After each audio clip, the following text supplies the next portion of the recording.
Dearly, thank you for bringing us all together here today to learn how you can take the gifts that you have given those you've blessed with the gift of caring and healthcare ministries in our parishes across the United States in our rural and small care congregations. In your name we pray. Amen. Amen. All right. Well, thank you for inviting me and Marcy, Amy. We really appreciate being here. One of the things that we wanted to share with you to begin with is kind of a theology of mercy that goes hand in hand.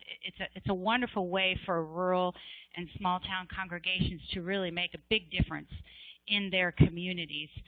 And often in rural communities, there are so many economic challenges and changes in the demographics and infrastructure changes in small and rural communities. So churches can play a big role in rural communities. And one of the things that we're going to start out by talking about today is how life and health ministries can fit into your outreach in your area. Today, specifically, we're going to talk about health ministries, and then we're going to be even more specific and talk about the vocation of parish nursing. So I'm going to start off with this, and you can go ahead and change the slide, Amy. We're going to start off talking a little bit about the theology of mercy and why we do what we do as Lutherans. Clearly, when Christ was on the earth, Christ brought his gospel gifts, the good news of forgiveness to all of us, but you'll notice that when Christ was caring for people spiritually on the earth, it almost always accompanied a physical, compassionate form of caring for those people as well. And so today we can model our Christian witness after Christ's example. Christ always cared for both the body and the soul together. Back in those times, the Greek philosophy separated the body and soul. We as Christians take Christ as our key, and he clearly never separated the body and soul. He designed the body and the soul to work completely together, seamlessly together.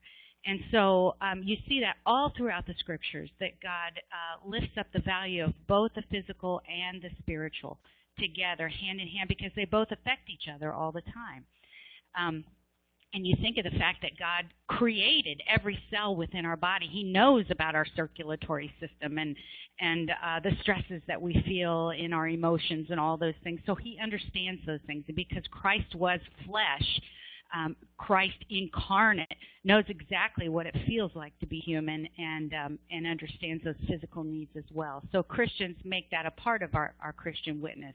And because God gave his gifts of forgiveness, it obviously then becomes part of our natural response is to bring merciful living to people around us. You can go to the next slide now. And you can see that Christ was the model of care for the whole person. Over and over again, and often you'll see in the Scriptures the Greek word that accompanies the word for Christ when it says he has compassion. It says he had splachna. That's the Greek word, which literally means he felt it in the core, in his kidneys or in his guts.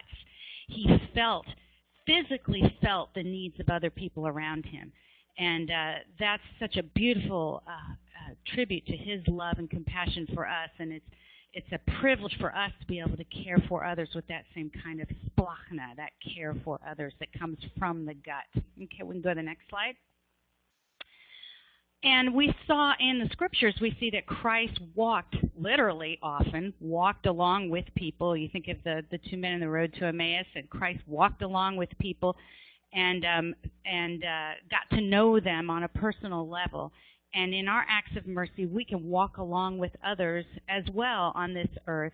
It's a privilege for us to do that, no matter what stage of life they may be in. They may be in the young childbearing years. They may be in end-of-life issues. They may have very specific needs that may be include physical disabilities or physical limitations that they need someone to walk along with them. So it's a privilege for us to be able to walk with them. Okay, you can go to the next slide. And Christ clearly,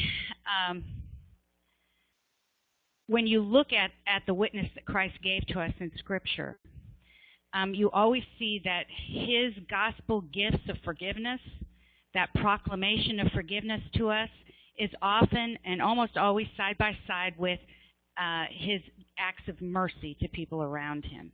And so when we look at our synodical theme of witness, mercy, life together, those three things are kind of like the three-legged stool. They go together, and they're always interconnected at the cross of Christ. And so when you're talking about the acts of mercy in your community, obviously it's going to be closely connected to your spiritual witness, to your gospel witness, to the acts of to word and sacrament. So, however, this is why what we're going to talk about today in the area of parish nursing is such a beautiful example of that cohesiveness between witness and mercy. Parish nurses represent the congregation and the healing hands of Christ alongside the pastoral office and the gospel witness of the church. Okay, you can go to the next slide. And when you think about how Christ accompanied the people that he walked alongside on the earth, and you realize that Christ accompanies us still to this very day. His physical flesh is with us in word and sacrament. He accompanies us as we walk through this often difficult and tiring life. That goes hand in hand with acts of mercy. So the word and sacrament is such a beautiful accompaniment to those acts of mercy that our congregations can offer to their neighbors in their community. You go to the next slide. Martin Luther had a beautiful quote. President Harrison often mentions this, and I love it because I'm one of those people that has to get up in the middle of the night, and often I have to. I go to the restroom or something, and I end up stubbing my toe in the middle of the night. And Martin Luther apparently did the same thing, so I feel kind of akin to him. He had this quote. He said, "If anyone's foot hurts him, yes, even the little toe," so this is me stubbing my toe in the middle of the night. He said, "The eye at once looks at it, the fingers grasp it, the face puckers, the whole body bends over to it," that little toe, "and all are concerned with this small member. Again, once it is cared for, all the other members are benefited." When that little toe feels better, your whole body feels better. And it's that way in the body of Christ, our life together in the body of Christ. When one member is suffering, they all suffer. And so in health ministries, we think about that, how if one member is suffering, we all suffer alongside that person. And as Marcy talks about parish nursing today, we can talk about how caring for even the smallest member, or maybe someone that maybe you don't even notice in your congregation may have needs. And by caring for those people and the people in the community, all the members in the congregation are benefited. You can go to the next slide. So specifically, LCMS Health Ministries is just an opportunity to share Christ, the great physician, to our congregations, communities, and the world. We have a multifaceted approach in health ministries where we do work with our international mission, our regional directors in mission fields. We do health ministries projects overseas, but we also work here domestically as well with our local indigenous congregations here in the United States. And one of the things that has really taken off in the last few years is the vocation of parish nursing in our Lutheran congregations. But before we get to that, you can go to the next slide, and I'll just kind of give you an overview of what LCMS Health Ministries includes. We are under the Office of National Mission. There's a mistake up there at the top. It should be the Office of National Mission. And Reverend Bart Day is the executive director of that, and I work for Reverend Pastor Day. And the areas of health ministries include our international medical mercy teams that we send overseas, LCMS volunteers that go overseas and work clinically, and community health education teams that go overseas into the mission field. We have the LCMS Parish Nurse program that Marcy is going to enlighten us about. We have international health mission projects such as nutritional projects, water projects overseas. I also direct the Disability Ministry Task Force and resources for disability outreach in our local LCMS congregations. If you're interested in how disability outreach could possibly be a nice addition to your local congregational outreach, you can go to lcms.org/disability. And you'll find a lot of resources there, or you can call me at any time and I can talk to you about that. And finally, we direct a Lutheran malaria initiative in sub-Saharan Africa. And alongside that, I have a wonderful staff, and Marcy Schnorr is kind of has been my mentor as far as the vocation of parish nursing. She's kind of been a mentor for many, many people, and at this point, I'd like to introduce Marcy. You can go to the next slide, and we're going to talk about Lutheran parish nursing, and Dr. Marcia Schnorr is our coordinator for LCMS parish nursing. I'm going to actually kind of step back and interview her a little bit, but I wanted to kind of share some factoids with you first about parish nursing, LCMS parish nursing. One thing I learned when I first started as Director of Health Ministries is that we are the LCMS is sort of a trendsetter, kind of setting the pace for the rest of the country when it comes to parish nursing. We began in 1989 with only 6 known parish nurses, one of who was Dr. Schnorr, and we now have at least 1,000 LCMS parish nurses on our roster around the country. And we are recognized as the one denomination in the United States with the longest national support for the vocation of parish nursing. So it's kind of a neat thing and something we can be proud of. Okay.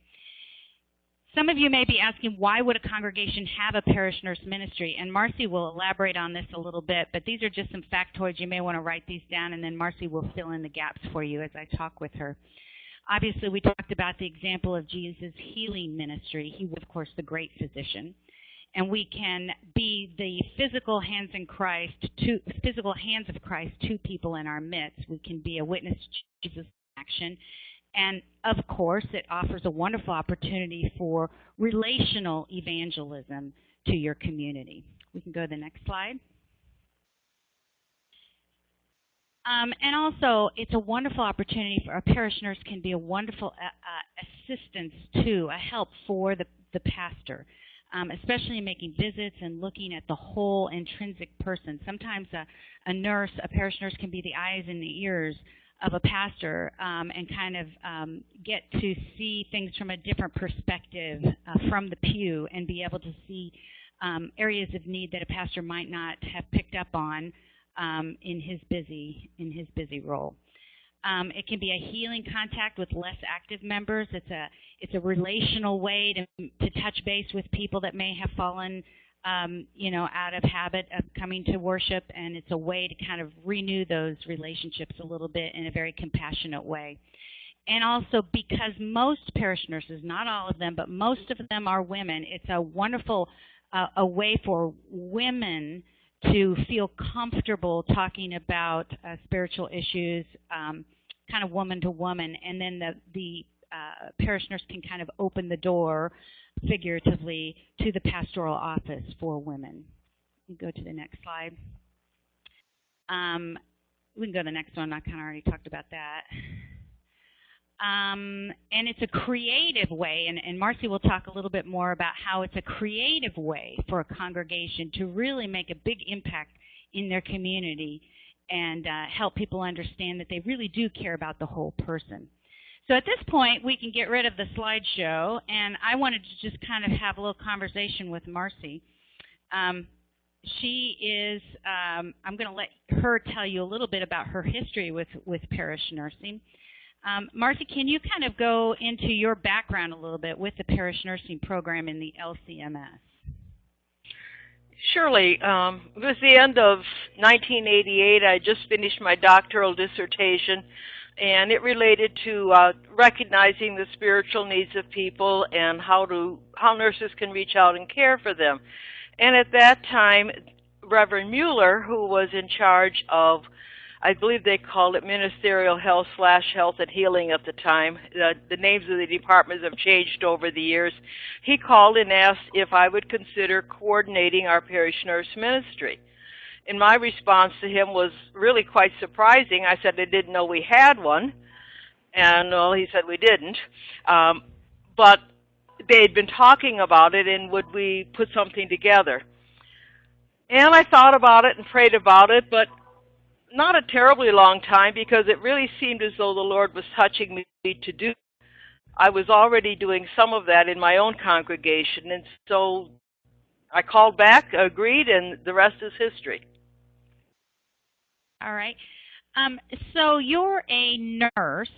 Talk a little bit about your educational background and how it has kind of prepared you for the role of parish nursing coordinator. Okay, my nursing education, I started out in a diploma program because that's what was popular in the years that I was going into nursing education. Then I completed my bachelor's and my master's and ultimately a doctorate in education. I worked at a hospital for quite a while, and then I taught nursing in a community college setting. I also then got my lay ministry certificate and my parish nursing certificate and blended all of those things together. Okay, great. So it sounds like you're kind of the recognized expert in the area of parish nursing, and I know that you've done a lot of teaching over the years, so a lot of parish nurses out there have you to look to as kind of the mentor.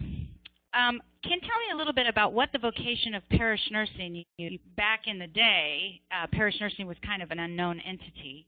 What does it look like today? That's a real difficult question to answer because it looks different in every situation. First and foremost, it will be a registered nurse, and it will be a registered nurse who has a vocation, a calling, if you will, in the priesthood of all believers concept, and really has a heart for reaching out to people. Now, in some congregations, it will be, you'll always follow the demographics. So sometimes church is largely young families, and the parish nurse will work mainly with young families. Other congregations are going to be mainly older people, and she's going to basically have a senior ministry that has a health level to it. Yet the parish nurse, some of them are straight out of school. Most of them are closer to their middle life or post-retirement, not wanting to quit but not wanting to maintain their regular job. So they use their nursing skills, they use their own faith, and they go out and they touch people in the congregation and within the community. And we've done some surveys, and very few of them regret that decision. Okay. Well, you say there's no typical parish nurse because every location, every congregation is going to be a little different. But even though they vary with different settings, what are some services that parish nurses are trained to provide and often provide? Okay, let me start by just going through what are the roles, and then I can give you some examples of the roles that would be pretty common. The first role, and they're not in hierarchical order, they're just listed. So the first one is health education. Now, depending upon your congregation, if you have people that like to come to classes, health education could be by having classes. If your congregation is like mine, most of them don't really like to come to classes anymore. So the education is more from posters, from displays, one-on-one conversations you may have with people. It may be at another congregational gathering, you get 5 minutes on the agenda to talk about a health issue. Health letters in the newsletter. So it can be anywhere from something simple that you do with an individual up to an all-day retreat on some topic. Health counseling is another thing. When we make visits to hospitals, nursing homes, the local home, we're visiting with people who are either anxious, depressed, grieving, caregivers for someone with dementia.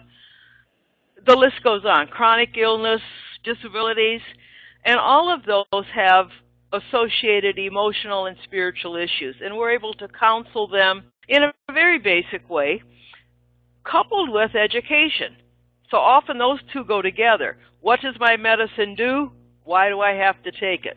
And that's education, but it's also counseling. We do some support groups. I have a group that I do with caregivers who have family members with dementia. In my office, we have a grief group going on. I used to do that, but another member on my team has taken that over now. So that's a good program. I have a lot of older adult groups where they're talking about life transitions. You know, what do I do about when? Liaison with the community. This is a role, and it's where we go out to the community, and we're representing Christ, but we're also representing our congregation in the community. But we also have programs in the church that the community can come into. Again, the dementia group, I have just as many from the community as I have from the church. I go to the homeless shelter. I go to the senior living sites. So it can be either direction. Facilitating caregiving volunteers. This may be the person who just goes to make friendly visits and says a prayer while they're there. It may be people who make meals. And we call it Casserole Club. You can call it whatever you want. And people will make a meal, put it in the freezer. Yes. Well, we always have ours are frozen. So the people makes it whenever they want to, and it's in the freezer. Then when we have somebody that I think needs it, I go down to the freezer and grab something out, and I take it. It's frozen when they get it, so they can either heat it up today, or if they've already got today's meal prepared, put it in the freezer and eat it tomorrow. And lastly, so but certainly along, not... I'm sorry, Marcy. You bring those along on your visits then when you see people? I do. Not always, but when I think there's a need, yes. Same idea. We have people that maybe need rides to a doctor's appointment or to a medical treatment, and they either no longer have a driver's license because they've lost it for one reason or another, oftentimes age and disability, or it may be that their treatment is such that they're advised not to drive to it or from it, and they don't have family members who can do that. I have volunteers that will take them.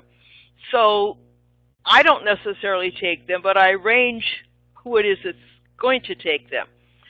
And the last one is the integration of faith and health, and that's where the whole person comes in.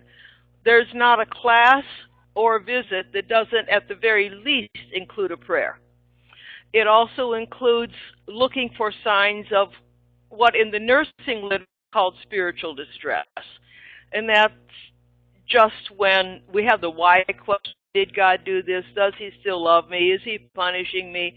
Did I not do enough? And we need to be comfortable with answering those.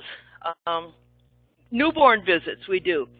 And we make a visit to a newborn. That includes encouraging the family, have you considered baptism? So I went as the nurse with assessing the newborn, but I don't leave without talking to them about the plans for baptism. So either end of the, whether it's the newborn or the dying senior, we're looking at the physical needs, the emotional needs, and also the spiritual needs. So it sounds like you come into contact with people in a lot of diverse spiritual situations, challenging spiritual moments. How does a parish nurse then complement and integrate her work then with the role of the pastoral office? How do you work cohesively with the pastor? Well, the pastor and I work very closely together, and this is the third called pastor, adding a couple vacancies in between. I've worked with several of them, and it's worked well each time. And what we do is we complement each other. I certainly, as a nurse, know all of the medical issues that the people are dealing with, but I'm also a parish nurse, so I'm comfortable with talking to them about basic spiritual issues.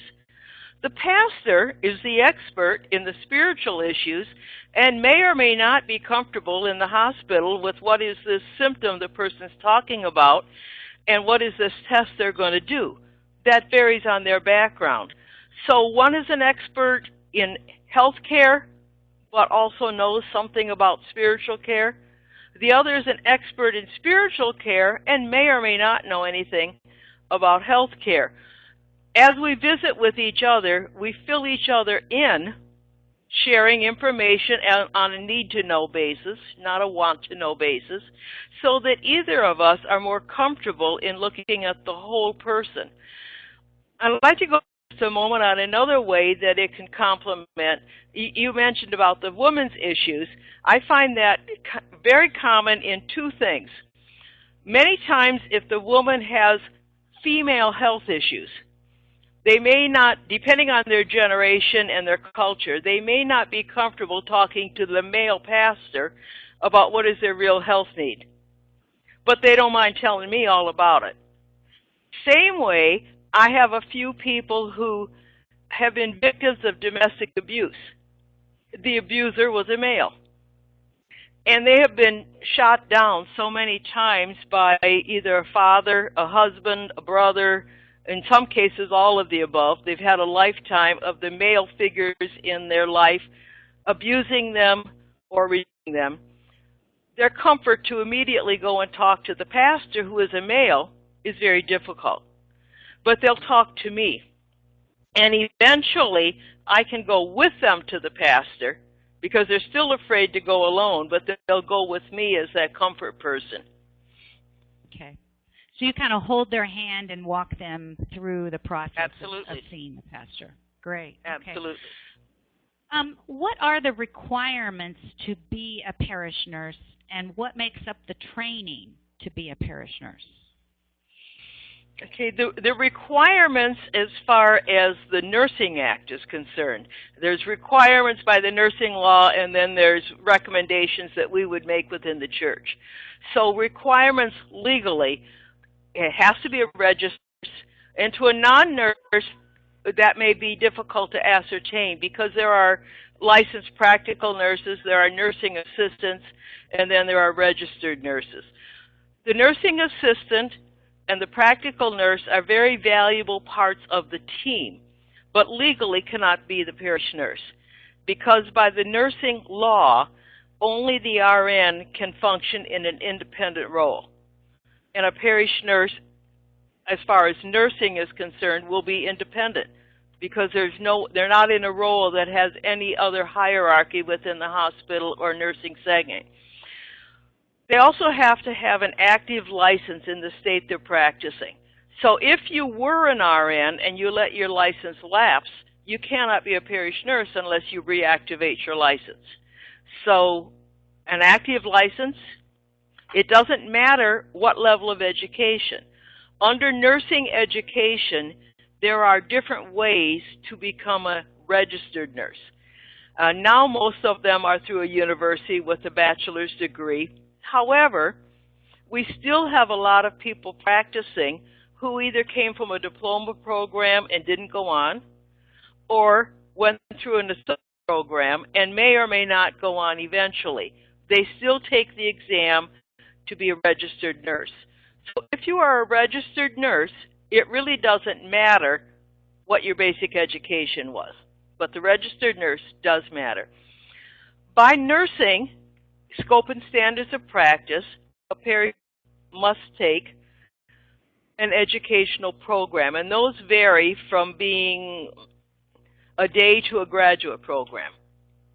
Within LCMS, we'd like to encourage the people very strongly not to take the generic programs, because we believe that the parish nurse, the spiritual care, is a very important part, and we would want the theology to match what it is we teach, and also to be comfortable with the practice of what the Lutheran Church Missouri Synod and how a congregation would function.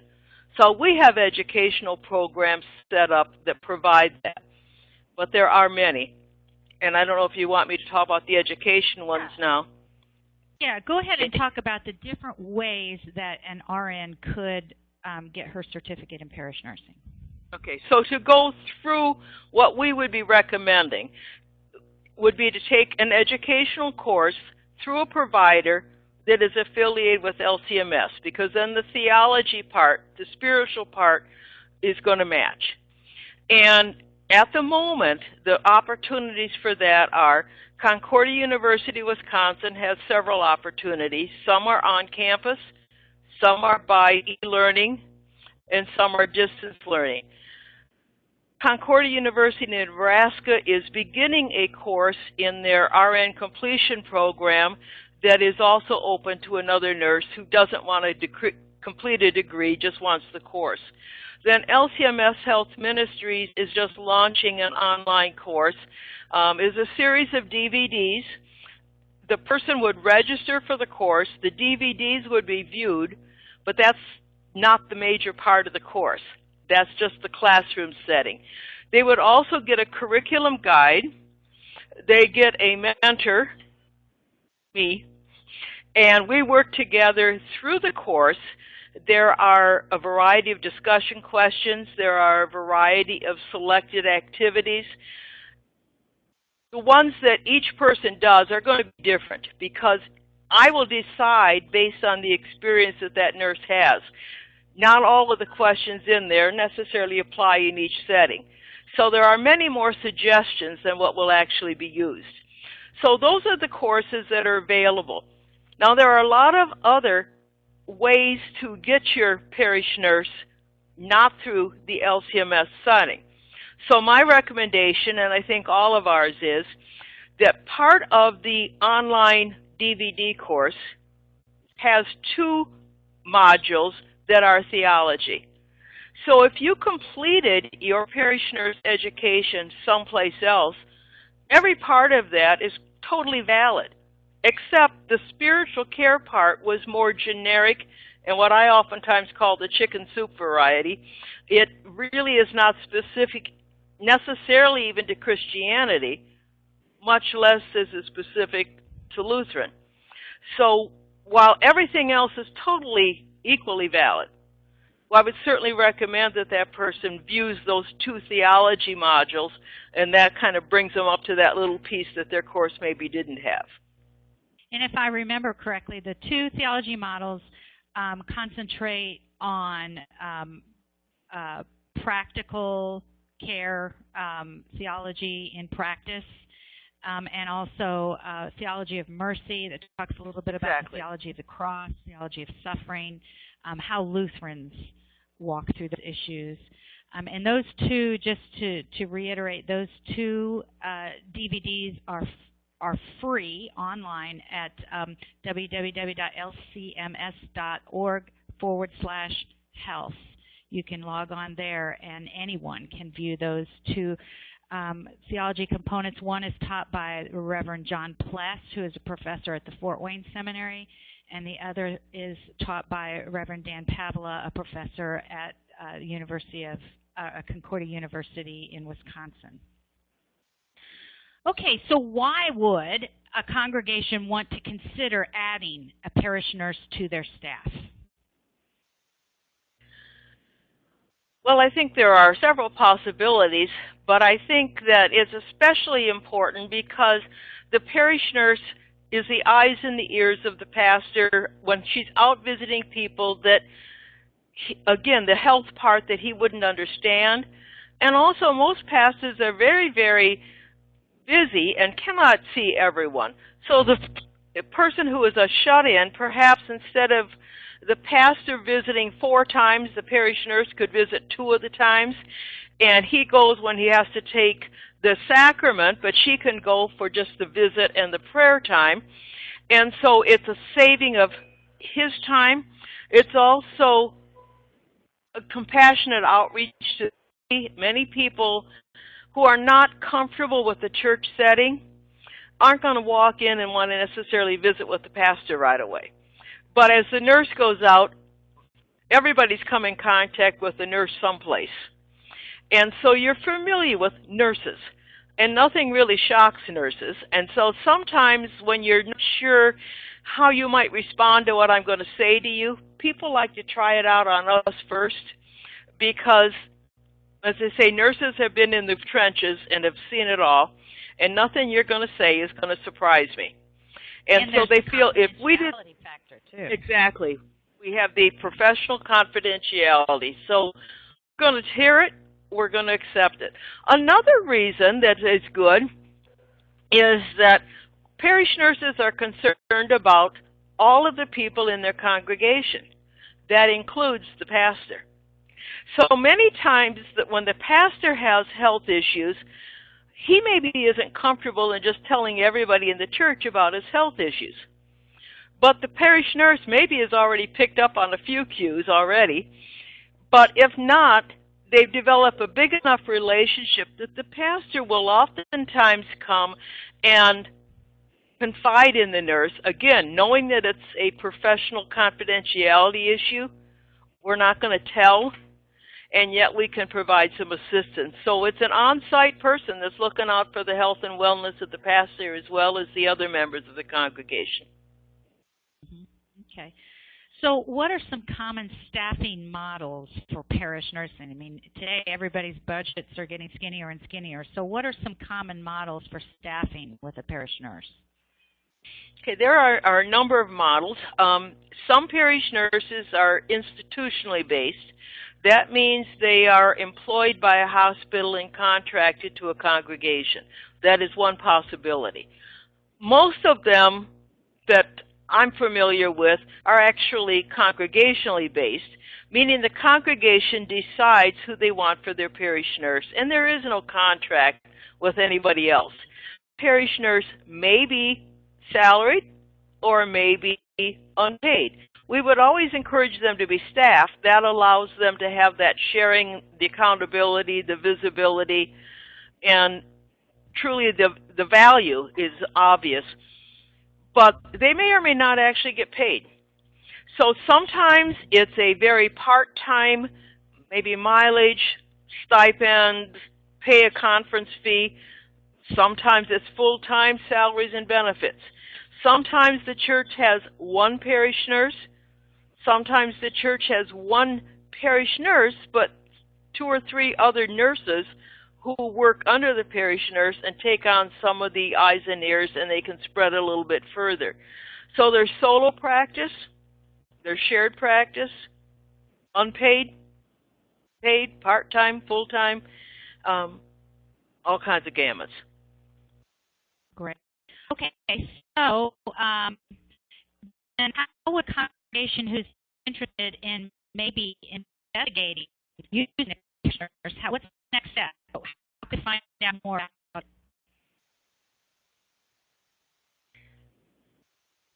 I only heard part of what you said, Maggie. Sorry. Why are you asking the next step?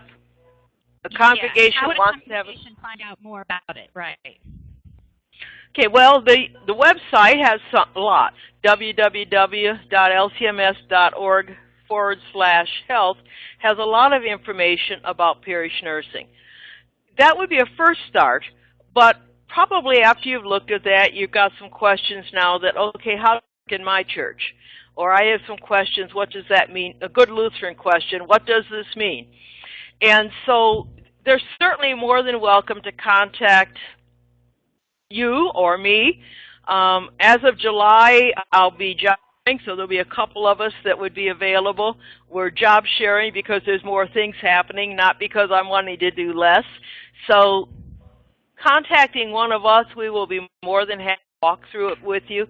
An interesting point, this particular conference is rural, small town, and I guess that's pretty much where I'm from. My town is 10,000, and we're surrounded by farms. So I know there are smaller communities, but we're certainly more rural, small town than we are something else. So I may be able to answer some of those questions as well. So email me, call me. I'll be happy to answer.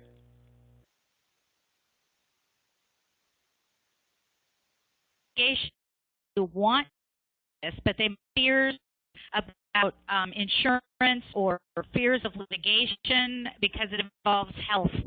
And everybody hears those horror stories. So how would you respond to that?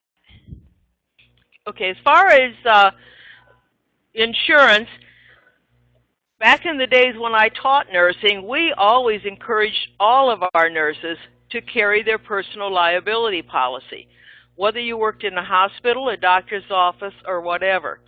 If you have done that, your policy is going to be valid in any role you have in nursing, including parish nursing. So many nurses already have liability insurance. If they don't, we strongly encourage that you get it, and you can get a nurse's liability insurance, a very good policy. As far as I know, I have the best one that exists, and it doesn't cost me much more than $100 a year. So we're not talking about a major amount of money.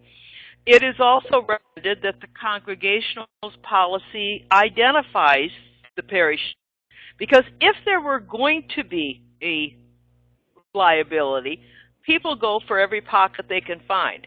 So they would be looking at the nurse and the congregation. Having said that, I only know of a story about one parish nurse that was ever sued. I've been doing this for over 30 years in one fashion or another. So it's not a major concern. The reason it's not a major concern, parish nurses do not do invasive procedures.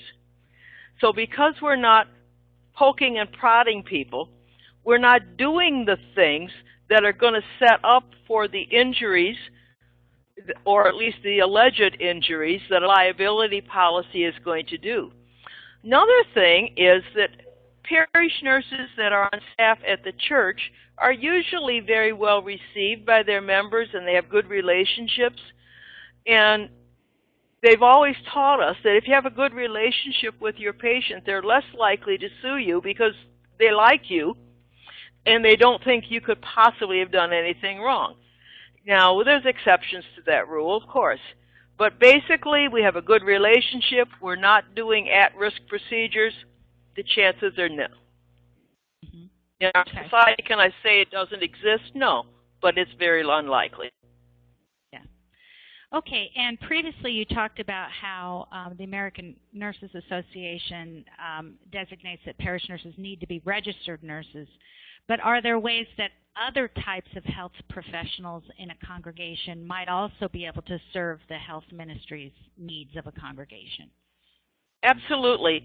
A congregation who either does not have a nurse and so couldn't have a parish nurse, but has a dietitian, a physical therapist, a pharmacist, some other health professional that really would like to use their skills and abilities to help within the congregation, they could set up a health ministries. Now the difference, of course, is you have to follow the particular professional act they're under. So a nursing act, we have broader but maybe not as in-depth in each area. Some of the other health professionals are more in-depth in one area but don't have the breadth. So as long as what they're doing is within the scope of what their professional licensure would allow, they certainly have a value. And if you had someone whose personal license did not allow it, they could certainly find a qualified speaker or resource to come in. Another thing is that some congregations don't have a health professional, period, but some layperson who's very interested in health ministries, they are able to do a lesser goal, but nonetheless valuable, by organizing who are people that we know in the community, their resources, and plug them together. What works especially well is if you have a parish nurse and these other professionals, you can have a real comprehensive team that works together and has people with expertise as well as general knowledge in a number of different areas. And there is a manual, I believe, for health development of health ministries in a congregation on our website as well, correct? Yeah. The same manual has a chapter on health ministries that has a chapter of parish nursing in it. Great. So we can, if anybody's interested, they can just go online and download that PDF and find out more about that. And again, our website is lcms.org/health. All the videos for the new parish nurse curriculum are up there. Information for the Concordia University Wisconsin program and the Concordia University Nebraska program are up there. And also the email for both Marcy and me where you can reach us is there as well. And at this point, do you have anything else you wanted to wrap up with, Marcy, before we take questions? No, only I think it's a very wonderful, very enriching. The nurse feels gratified to be able to use their skills. The people qualify from it. And I think a small town has fewer resources than are available in a large community, and the parish nurse can be that person and be a link and a liaison to the church. Yeah, and also I hear that the demographics in small towns are aging, so this is a wonderful way to reach out in mercy to folks that are in the later stages of life as well. So, okay, at this point, does anybody have any questions? You can just type them into us in the chat box there at the bottom on the left-hand side of your screen. If anybody has any questions, we'd be happy to entertain those right now. We'll wait a couple minutes and see if any show up. And if you have other questions, feel free to email us at that website, and we'll get back to you personally as well.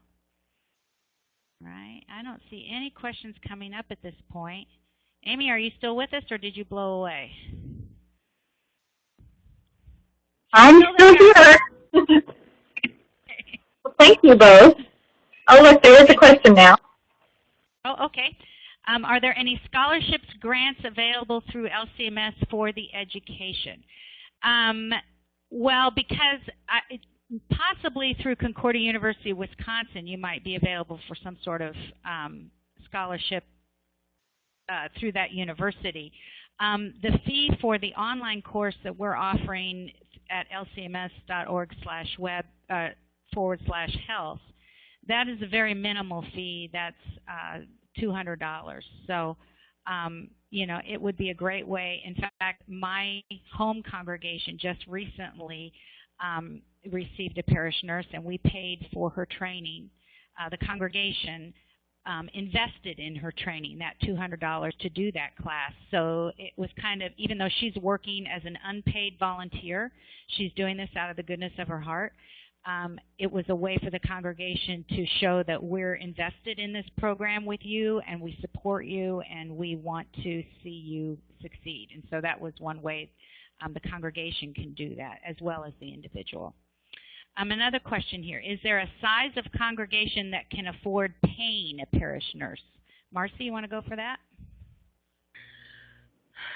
Well, I would say that most of the parish nurses I know that are paid are larger congregations, but not necessarily. I've seen smaller churches where maybe they paid, but it was only part-time. Others that have more full-time and paid are probably larger. I would like to go back to the one on the question about the scholarships. From LCMS, there probably are no others, but different districts have some scholarships available. I know I live in Northern Illinois district, and we don't have a lot of scholarship money, but each year we usually have a little. And so we have a scholarship application and a scholarship review committee, and those that are approved get a %, not the whole thing. That way we can give to more people. And I think South Wisconsin has that, and I'm sure there are probably some other districts that do as well. So don't overlook looking in your district. So that makes me mention that each of our districts, almost all of them, have their own parish nurse district representative that kind of coordinates the parish nurse program in her district under the district leadership. So we can put you in touch with the parish nurse district coordinator in your district, and that person, that resource person, might have an idea of if there are scholarships available in your district. Okay, any other questions? Any? Well, if anybody else has anything, go ahead and type it up, chime it in. I am going to post just a few little helpful tidbits for you here about what's coming up. There's our website for Rural and Small Town Mission. Our next webinar is going to be March 20th with Lori Trinke from Lutherans for Life. She's going to do equipping Lutherans to be a gospel-motivated voice for life. I think that'll be very fascinating and very timely in today's society. So please join us then.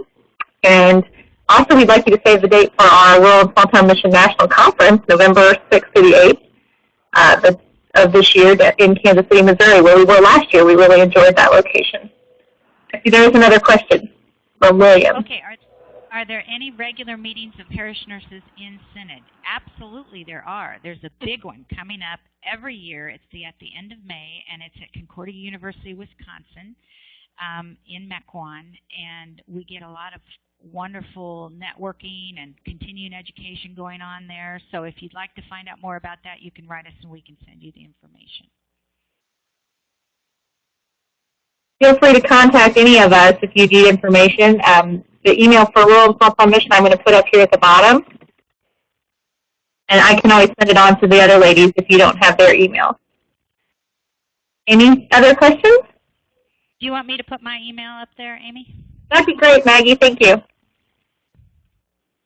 Thank you to both Maggie and Marcia for joining us today. Marcy, we appreciate your time, and thank you for giving us so much great information for those who are trying to start parish nursing programs or maybe want to tweak what they're doing or just even looking into the possibility of what might be available for them. So we hope you join us again next time, and thank you so much. Have a great day. Thank you. Thank you.